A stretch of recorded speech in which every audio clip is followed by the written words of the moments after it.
আপসহীন বিপ্লবী ওসমান হাদিকে চোখের জলে বিদায়। জানাজায় প্রধান উপদেষ্টা সহ লাখো মানুষের অংশগ্রহণ।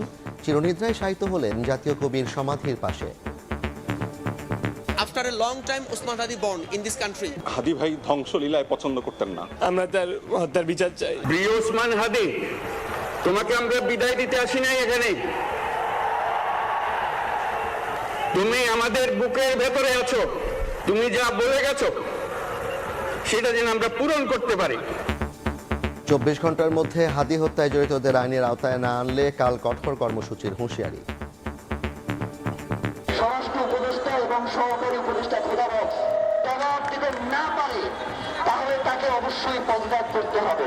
আগামীকাল 5টা 15-এর মধ্যে সরকারের পক্ষ থেকে যদি কোনো জবাব না আসে আমরা আবার এখানে আসবো। দেখছিলেন প্রধান শিরোনাম। সন্ধ্যার সময় সঙ্গে আছি আমি জাফর সাদিক।